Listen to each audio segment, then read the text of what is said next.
الله الرحمن الرحيم قل أعوذ برب الناس ملك الناس إله الناس من شر الوسواس الخناس الذي يوسوس في صدور الناس من الجنة والناس. بسم الله الرحمن الرحيم قل أعوذ بالناس ملك الناس إله الناس من شر الوسواس الخناس الذي يوسوس في صدور الناس من الجنة والناس. بسم الله الرحمن الرحيم قل أعوذ برب الناس ملك الناس إله الناس من شر الوسواس الخناس الذي يوسوس في صدور الناس من الجنة والناس. أمسينا وأمسى الملك لله والحمد لله لا إله إلا الله وحده لا شريك له له الملك وله الحمد وهو على كل شيء قدير. رب أسألك خير ما في هذه الليلة وخير ما بعدها وأعوذ بك من شر ما في هذه الليلة وشر ما بعدها. رب أعوذ بك من الكسل وسوء الكبر. رب أعوذ بك من عذاب في النار وعذاب في القبر. اللهم بك أمسينا وبك أصبحنا وبك نحيا وبك نموت وإليك المصير. اللهم أنت ربي لا إله إلا أنت خلقتني وأنا عبدك وأنا على عهدك ووعدك ما استطعت. أعوذ بك من شر ما صنعت. أبوء لك بنعمتك علي وأبوء بذنبي فاغفر لي فإنه لا يغفر الذنوب إلا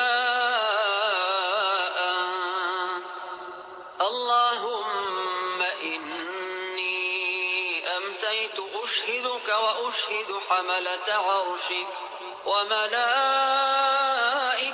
وجميع خلقك أنك أنت الله لا إله إلا أنت وحدك لا شريك لك وأن محمدا عبدك ورسولك. اللهم إني أمسيت أشهدك وأشهد حملة عرشك وملائكتك وجميع خلقك أنك أنت الله لا إله إلا أنت وحدك لا شريك لك وأن محمدا عبدك ورسولك. اللهم إني أمسيت أشهدك وأشهد حملة عرشك وملائكتك وجميع خلقك أنك أنت الله لا إله إلا أنت وحدك لا شريك لك وأن محمدا عبدك ورسولك. اللهم إني أمسيت أشهدك وأشهد حملة عرشك وملائكتك وجميع خلقك أنك أنت الله لا إله إلا أنت وحدك لا شريك لك وأن محمدا عبدك ورسولك. اللهم ما أمسى بي من نعمة أو بأحد من خلقك فمنك وحدك لا شريك لك فلك الحمد ولك الشكر. اللهم عافني في بدني اللهم عافني في سمعي اللهم عافني في بصري لا إله إلا أنت. اللهم إني أعوذ بك من الكفر والفقر وأعوذ بك من عذاب القبر لا إله إلا أنت.